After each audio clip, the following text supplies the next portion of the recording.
Stormy seas and lost souls. Who is it? She's dreamt of this before. It's coming. Is it? They say dreams are visions of our memories, thoughts and fears, as seen by our inner eye.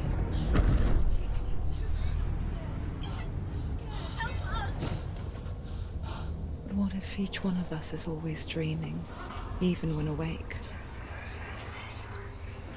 And we only see what our inner eye creates for us. Is this what hell is? A world shaped by Senua's nightmares.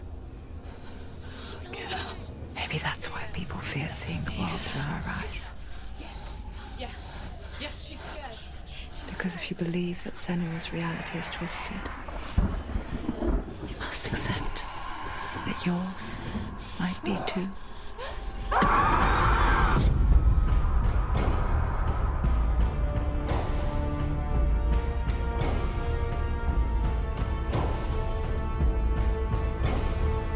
Hellblade Senua's Sacrifice is a video game about Senua, a Celtic warrior on a vision quest into Viking territory. But what sets our hero Senua apart is that she suffers from severe psychotic mental illness. He knows she's getting closer. He can feel her coming closer. She's getting closer. They're watching. The original idea for Hellblade was to create a classic hero's journey, a journey of suffering, but one where the fantasy world is not another planet or alternate universe, but a world that is constructed in Senua's mind. But to do so would mean putting psychotic mental illness at the center of the experience, a subject that is still considered taboo, and a challenge that was both terrifying and exciting in equal measure. In Hellblade, the starting point was a newly discovered Celtic goddess called Senua in Ashwell, Hertfordshire. When first discovered, her name was thought to be Senua, a name which I liked and kept. I wondered if Senua might have been a Celtic warrior like Boudica who stood up to the Romans. While the Romans had conquered all of Europe, there was a group of Celts up in the furthest reaches of the Roman Empire that could not be conquered, the Picts. And so the Romans built a wall, called Hadrian's Wall, that spans across Britain from sea to sea to keep the Pictish barbarians at bay. The Picts were known for their war paint, painted on with woad, and their matted hair clumped with lime. And so Senua would be a barbarian Pict in this image. What's your name? Senua. I haven't seen you before. I don't live home much. Oh, Zeno's daughter. I have to go. Wait! Orkney is off the coast of Scotland and was inhabited by the Picts, steeped in history and mystery, and so I made Orkney Senua's home and set the stage for a crisis. In the late 8th century, the first Vikings landed on the Orkney Islands. The population of the Picts crashed thereafter, replaced by the Norsemen of the 9th century. Were they wiped out? We don't know for sure, but it would seem likely given the reputation of the Vikings. The Northmen's brutality is legendary. High-ranking leaders and chieftains of the tribes they conquered were often offered as sacrifice to their gods. The most brutal of these sacrifices was known as the Blood Eagle. I imagine Senua as a young female warrior who returns home from exile to find her partner, Dillion, brutally sacrificed to a Norse god by these hellish warriors from a faraway land. I imagine the horror of this moment and how it would have dragged her deep into mental torment.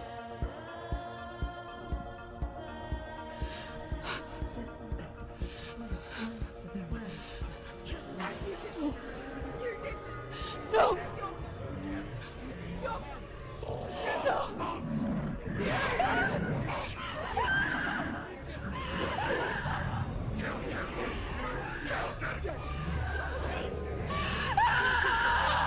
I came to learn that the Celts had a sophisticated and nuanced perspective on the nature of mental disorder. One term they used was gelt. A gelt is a man or woman who has been driven mad by a curse, battle trauma, or grief.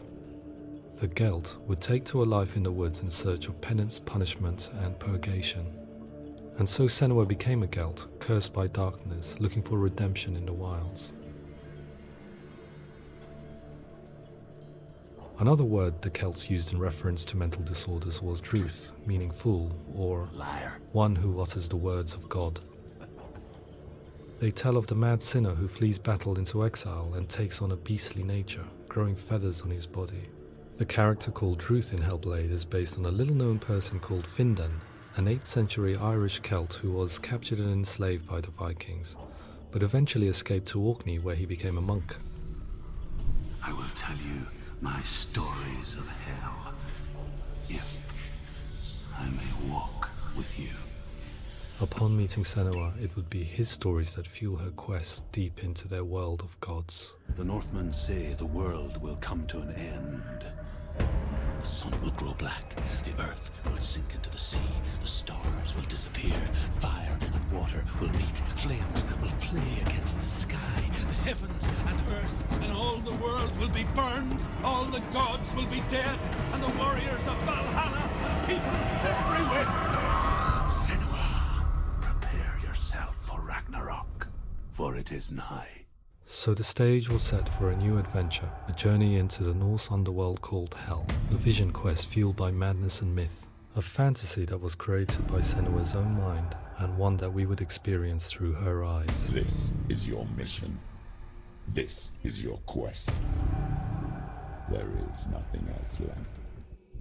To make a game about a warrior with psychotic mental illness as its central theme was fraught with danger. Mental illness such as psychosis is still taboo and rarely acknowledged in a century of cinema, never mind the new medium of games. Where it does feature, it often conflates psychosis and psychopathy associated with a lack of empathy. It is unfortunate that these two words sound so similar that they are used interchangeably in media. I must admit that I didn't have to look very far to discover my own ignorance of the subject. So we reached out to Paul Fletcher, psychiatrist and professor of health neuroscience at University of Cambridge. Psychosis is a descriptive term, and it refers to having a loss of contact with objective reality. So it's characterized by two main sets of symptoms. One of them is hallucinations, where somebody experiences perceptions when there is no actual objective thing out there to perceive. You're already dead. Who are you? And the other is delusions, where somebody comes to very often bizarre, unpleasant, frightening beliefs when there's no good evidence in favor of them. There's no doubt about it. The source of the darkness is in Helheim. And the goddess Hela holds his soul there. We reached out to Welcome, a biomedical research charity that spends billions on research and awareness programs aimed at improving health. Mental health hasn't always been presented in the media in a way that is particularly helpful. It can be challenging to engage people with the subject matter, and there are a lot of preconceived ideas about mental health, and particularly schizophrenia and psychosis. So we hope our support allows the team to continue to collaborate with Paul Fletcher and with those who have experience of psychosis to create a game that provides a fresh perspective on the condition and allows audiences to engage with it in a way that just wouldn't be possible in any other medium. What started out as a brief consultation convinced me that we were only scratching the surface of an immensely deep and interesting subject that could enrich and change the very nature of the game. That's cool. Thanks so much for coming here. Pleasure. Thanks. It's really interesting for me. I'd love to be involved. I think it's fascinating. Absolutely. Our understanding of psychosis is still very much a mystery, and ways of treating it are still primitive compared to physical illness. After all, it is easy to see the pain and suffering caused by physical diseases or physical trauma. It is not so easy to see the mental suffering and trauma of severe mental illness. But what if we could find a way to see it? Games are capable of drawing you in for hours on end, playing the role of a character who is different from you, experiencing their perspective, and actively involving you in a world that functions with a different set of rules. That voice is not a kind. It's that voice calls you to your death. It's an evil voice. If we were to represent Senua's psychosis, we would have to simulate voice hearing, a common attribute. But how can we simulate something we have no first-hand experience of? Professor Charles Fernyhough, a leading expert in voice hearing from Durham University, offered his help. Hearing voices is an experience that is usually associated with severe mental illness, and crucially we know that hearing voices is a part of ordinary life for many people who don't meet the criteria for mental illness. Yeah. Oh, that's not him in real life. We know voices vary according to where they appear in space. Voices can appear far away in the distance, they can appear right there in your ear, they can seem to be coming from inside your head. Based on the information Professor Fernie Ho provided, I put together a sound brief and invited some actors to the studio. We recorded the actors using a binaural microphone, which records the 3D spatial position of sound, replicating the way sound is heard by human ears. It gives you an incredible sense that the person you are listening to is right there beside you. Can't see where she's going.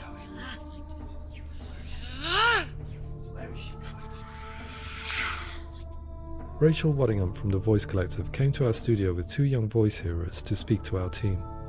We talked at length about their experiences and they listened to our tests, giving us feedback on how we could improve on it. Everyone hates her. She's cursed. It's very hard to represent what this experience is like, partly because it's such a personal, intense, emotional experience. It's testament to how Ninja Theory have been listening to what the researchers are saying, but also, crucially, listening to the experts by experience. What they've come up with is so compelling. It's by far the best representation I've heard of what these experiences are like.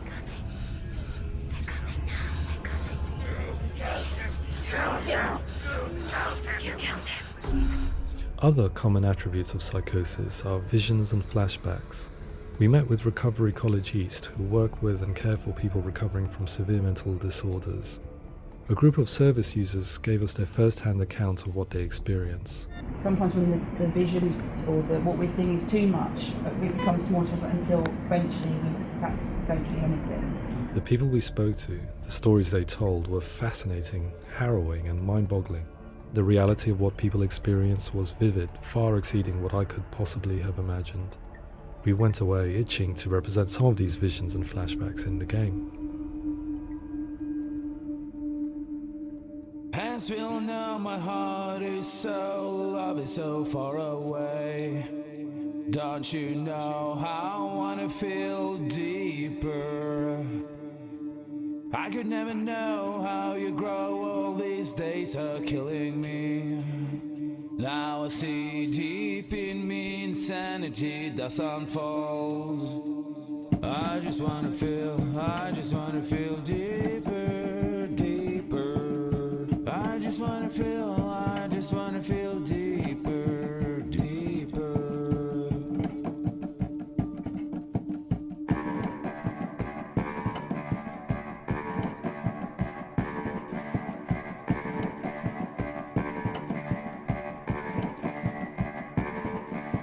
Hands will know my heart is so, love is so far away. Don't you know how I wanna feel deeper? I could never know how you grow, all these days are killing me. Feel like this, read like this, I just wanna live, that's all. I just wanna feel deeper,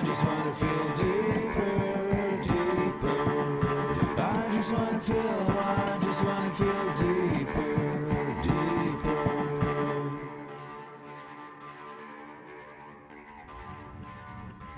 To refine our work, we continued to hold meetings with Recovery College East over the course of a year and a half, showing them what we had achieved so far and refining the in-game representations based on their feedback.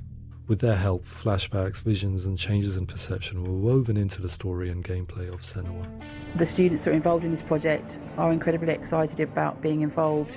They have described the experience as being important because it values their lived experience and shows that despite what we have been through, all of that experience becomes valid, that actually it's something that we should all be talking about.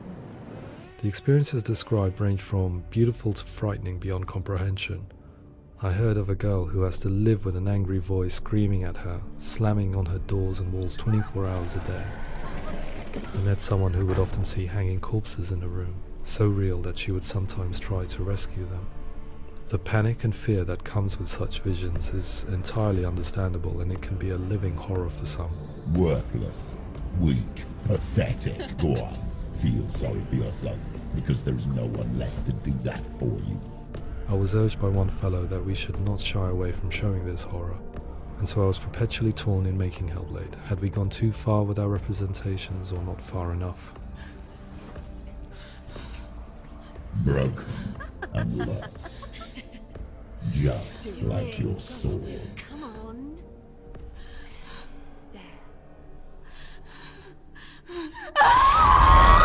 In some ways, voice hearing and visions were the low-hanging fruit, so to speak.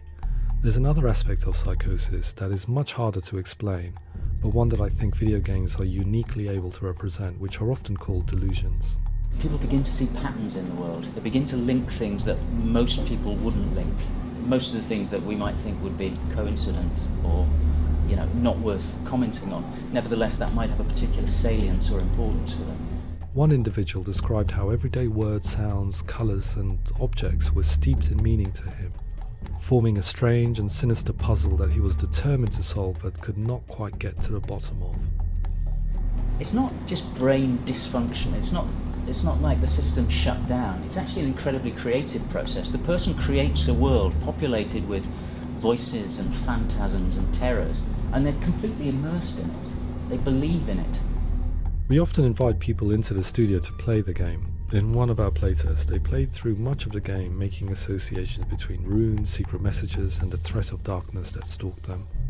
There are many things that happen in the world of Hellblade that make perfect sense within the context of Senua's mind. The dark rot that's killing her slowly from within, the secret runes of the gods that block her path to Helheim, and strange associations that exist in the game to confuse you. To complete Senua's quest, you have to internalize and accept the logic and meaning behind these things to progress. Afterwards they said that they didn't see much evidence of mental illness in the game. People with delusions of all sorts would argue the same thing, that they are not aware of their experience being abnormal in any way. I need this sword. It's important. Representing perception changes and thinking patterns within Hellblade gives us a set of symptoms common in psychosis. But people with lived experience were keen to emphasize another point, that it is wrong to define a person by their symptoms. Quite often, the illness comes not from the symptoms, but from the stigma, isolation and mistreatment that comes about from the rest of society. They say that I'm cursed. What if they're right? I needed someone to portray Senua, someone who could believably internalize her suffering.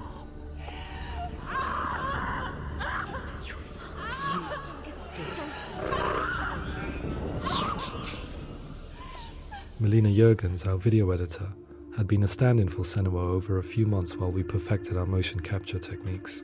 Without realizing it, she had already auditioned for the role, and I knew her well enough to know that I didn't have to teach her to act, but to relive her own internal pain.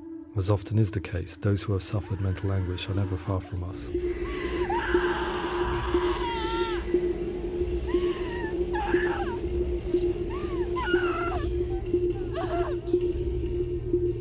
My hope is that by creating a compelling and aspirational character in Senua who feels very much real, albeit in a fantasy setting, we can provide a lens into her reality, a different one to yours, and this is where storytelling comes into play. I imagined her life based on common threads in real people's lives. She was always prone to psychosis as a child. Her mother Galina also heard voices and had visions, so perhaps there was a genetic aspect.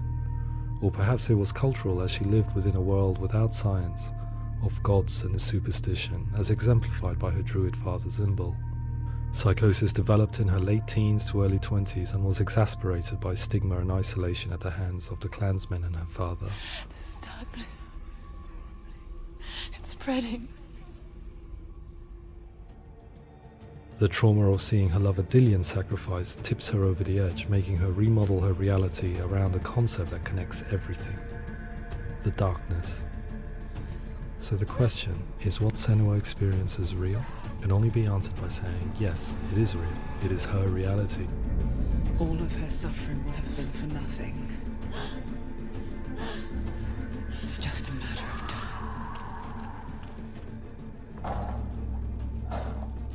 Towards the end of the project, service users and professionals that had collaborated with us were invited to see the near-final game. It was a chance to see if the game had reflected their views or if it had misrepresented them.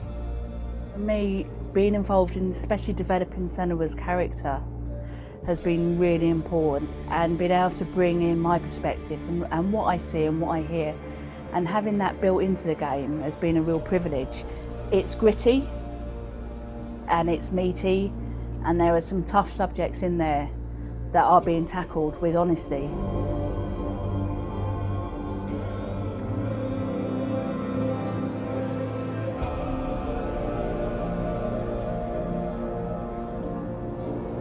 I was blown away by it today, absolutely blown away.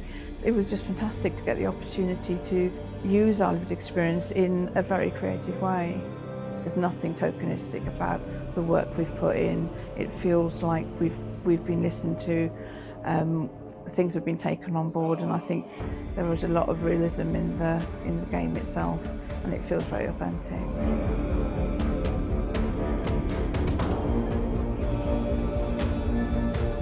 Hellblade will give people a good experience of what it's like to hear voices and have those experiences. I'm glad that the guys at Ninja Theory kind of asked us to come along and help them build an experience that's positive when it comes out, and get myself a copy and have a go.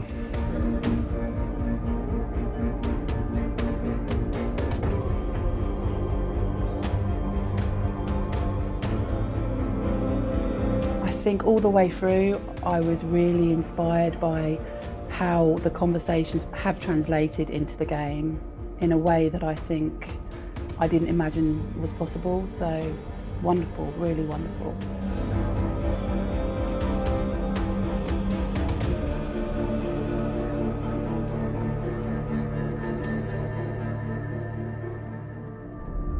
I really hope that others will follow the lead they've set and use the power of something like a video game to change people's perceptions, to increase understanding, and ultimately to make some of the stigma around voice hearing and other experiences go away.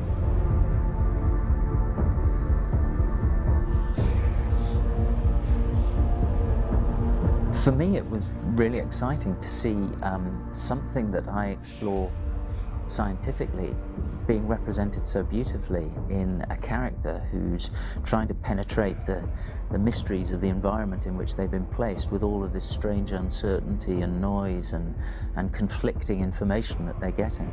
I'm very excited by this way of trying to represent mental illness, because I think it actually might be offering us insights that we wouldn't get from pure scientific explorations, and actually giving us quite an empathic view of what it might be like.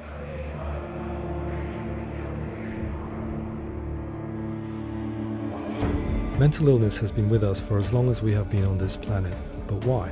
Why hasn't evolution stamped out this weakness from within our gene pool? I often pondered this question until I realized that the question had an inbuilt flaw. It assumes that being and thinking differently is a weakness. The only reason we have computers, spacecraft, medicine, poetry, art, and yes, even video games is because individuals were able to simulate new abstract realities in their minds and share them with the rest of us. We need people to be willing to see differently in order for us to progress and survive as society. And we need to be open to these new ways of seeing. And it is this spirit that motivated me to create Senua's story and share it with you.